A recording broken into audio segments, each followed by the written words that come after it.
Hello guys, आपका स्वागत है अंपायर ऑफ सनातन धर्म चैनल में। ऐसे ही मोटिवेशनल वीडियो देखने के लिए हमारा चैनल सब्सक्राइब करें और वीडियो को लाइक करें और ज्यादा से ज्यादा शेयर करें। जब भी प्रेम की बात होती है, भगवान श्री कृष्ण का नाम सबसे पहले आता है। श्री कृष्ण को प्रेम और स्नेह का प्रतीक माना जाता है। पुराणों के अनुसार श्री कृष्ण की 16,108 रानियां थीं। श्री कृष्ण की मुख्य रानियों में रुक्मणी, सत्यभामा का नाम शामिल है। इसके अलावा बाल्यावस्था में श्री कृष्ण के गोकुल में गोपियों संग रासलीला की कहानियां आज भी मशहूर हैं। हालांकि सभी को प्रेम और स्नेह का पाठ पढ़ाने वाले श्री कृष्ण का नाम सिर्फ राधा के साथ ही लिया जाता है। हर कोई प्रभु कृष्ण के नाम का जाप करते समय राधे श्याम का उच्चारण करता है। भले ही उनकी 16,108 रानियां थीं, लेकिन जब प्रेम की मिसाल दी जाती है तो श्री कृष्ण और राधा का प्रेम सबसे ऊपर होता है। श्री कृष्ण और राधा की प्रेम कहानियां पीढ़ी दर पीढ़ी सुनने को मिलती हैं। लेकिन जब भी राधा रानी और श्री कृष्ण के प्रेम का जिक्र होता है तो यह सवाल जरूर मन में उठता है कि जब दोनों के बीच इतना प्रेम था तो कृष्ण ने राधा से विवाह क्यों नहीं किया। 16,108 रानियों में एक राधा क्यों नहीं थीं? इस साल 19 अगस्त को कृष्ण जन्माष्टमी का पर्व मनाया जा रहा है। राधा और कृष्ण का विवाह न होने के कई कारण बताए जाते हैं। इसमें से एक कारण नारद जी का श्राप भी माना जाता है। रामचरितमानस के बालकांड के अनुसार माता लक्ष्मी के स्वयंवर में नारद जी भी जाना चाहते थे। भगवान विष्णु ने नारद जी के साथ छल करते हुए उन्हें खुद का स्वरूप देने के बजाय वानर का स्वरूप दे दिया, जिसकी वजह से माता के स्वयंवर में नारद जी का काफी उपहास हुआ। जब नारद जी को इस बात का पता चला तो वह बैकुंठ पहुंचकर विष्णु जी से बहुत नाराज हुए और श्राप दिया कि उन्हें पत्नी की वियोग सहना होगा। यही वजह है कि रामचंद्र अवतार में उन्हें सीता का वियोग सहना पड़ा और कृष्ण अवतार में देवी राधा से उनका विवाह न हो सका। एक मत यह भी है कि देवी राधा ने ही श्री कृष्ण से विवाह के लिए मना किया था। राधा यशोदा पुत्र कान्हा से प्रेम करती थीं, लेकिन जब वह मथुरा गए तो राधा रानी खुद को महलों के जीवन के लिए उपयुक्त नहीं मानती थीं। लोग चाहते थे कि श्री कृष्ण एक राजकुमारी से विवाह करें। इसलिए राधा ने श्री कृष्ण से विवाह न करने की ठान ली। ये भी कहा जाता है कि राधा को महसूस हो चुका था कि श्री कृष्ण भगवान का अवतार हैं। वह खुद को एक भक्त मानने लगी थीं। राधा श्री कृष्ण की भक्ति में लीन हो चुकी थीं। वह भगवान से विवाह नहीं कर सकती थीं।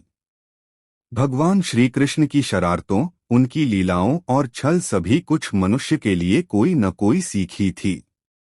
राधा से विवाह करना भी मनुष्यों को प्रेम की असली परिभाषा से परिचित कराना था। कहा जाता है कि एक बार देवी राधा ने कान्हा से पूछा कि वह उनसे विवाह क्यों नहीं करना चाहते। इस पर श्री कृष्ण ने कहा कि कोई अपनी आत्मा से विवाह करता है क्या? श्री कृष्ण राधा को खुद से अलग नहीं बल्कि अपना ही अस्तित्व मानते थे। वह मनुष्यों को यह सीख देना चाहते थे कि प्रेम भौतिक संबंध से नहीं बल्कि आध्यात्मिक प्रकृति है। प्रेम और विवाह एक दूसरे से अलग नहीं हैं। जैसे राधा कृष्ण बिना विवाह भी सदियों से एक ही हैं। जहाँ कृष्ण का नाम है वहाँ राधा का स्मरण स्वाभाविक है। द्वापर युग में जन्मे श्री कृष्ण ने अपने बाल्यकाल से ही अनेक लीलाएं दिखानी शुरू कर दी थीं।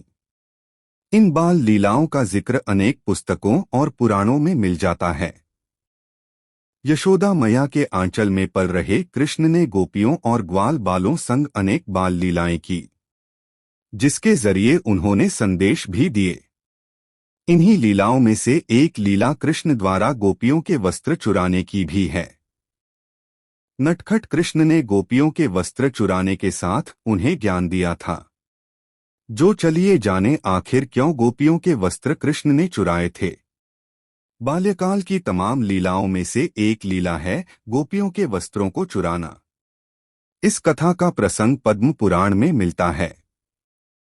कथा कुछ इस प्रकार है कि दैनिक दिनचर्या की भांति गोपियां एक दिन तालाब में स्नान करने के लिए एकत्रित हुईं और स्नान के लिए तालाब के जल में उतर गईं। भगवान कृष्ण पेड़ पर बैठे ये सारा दृश्य देख रहे थे। जब गोपियां स्नान करने में व्यस्त हो जाती हैं, तभी कृष्ण चुपके से नीचे उतरकर गोपियों के वस्त्र छुपा देते हैं। जब गोपियां स्नान ने निवृत्त होती हैं और अपने कपड़े लेने की सोचती हैं, तो देखती हैं कि वस्त्र स्थान पर नहीं हैं। यह देखकर गोपियां घबरा जाती हैं और यहाँ वहाँ देखने लगती हैं। तभी उनकी नजर पेड़ पर छुपकर बैठे कृष्ण पर पड़ती है और वो समझ जाती हैं कि जरूर वस्त्र कान्हा ने ही चुराए होंगे। ऐसे में वो कान्हा से आग्रह करने लगती हैं कि वो वस्त्रों को वापस कर दें। गोपियों के ऐसे आग्रह पर कृष्ण उनसे जल से बाहर निकलकर वस्त्र लेने को कहते हैं। इस पर गोपियां कहती हैं कि उन्हें निर्वस्त्र जल से बाहर निकलने में लज्जा आती है। कृष्ण गोपियों से संवाद करते हैं कि उन्हें जल में बिना वस्त्र के नहाने में लज्जा नहीं आई, जबकि वो जल में प्रवेश करते समय भी बिना वस्त्र के ही होगी। इस पर गोपियां कहती हैं कि उस समय यहाँ पर कोई नहीं था। गोपियों के इतना कहते ही कृष्ण उन्हें समझाते हैं कि कैसे उन्होंने सोचा कि यहाँ पर कोई नहीं है, जबकि मैं तो हर कण में मौजूद हूँ। इसके साथ ही यहाँ पर आसपास जीव जंतु, पेड़ पौधे, पक्षी और पशु मौजूद हैं। वहीं जल के प्राणियों ने तो तुम सबको बिना वस्त्र के ही देखा है और स्वयं जल के देवता वरुण देव भी तुम्हें देख रहे हैं। इसलिए ऐसा संभव ही नहीं है कि निर्वस्त्र स्नान के दौरान तुम्हें किसी ने ना देखा हो। श्री कृष्ण गोपियों को वस्त्र चुराकर यही समझाने का प्रयास करते हैं कि बिना वस्त्र के स्नान नहीं करना चाहिए। इस बात का उल्लेख गरुड़ पुराण में भी मिलता है कि स्नान के समय हमारे पूर्वज आसपास ही होते हैं। स्नान के दौरान गिरने वाले जल को पूर्वज ग्रहण करते हैं और तृप्त होते हैं। अगर बिना वस्त्र के कोई मनुष्य स्नान करता है तो पूर्वज अतृप्त रह जाते हैं।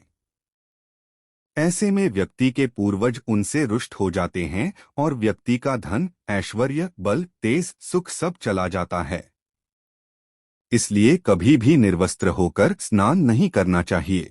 एम्पायर ऑफ सनातन धर्म चैनल में ऐसे ही मोटिवेशनल वीडियो देखने के लिए हमारा चैनल सब्सक्राइब करें और वीडियो को लाइक करें और ज्यादा से ज्यादा शेयर करें।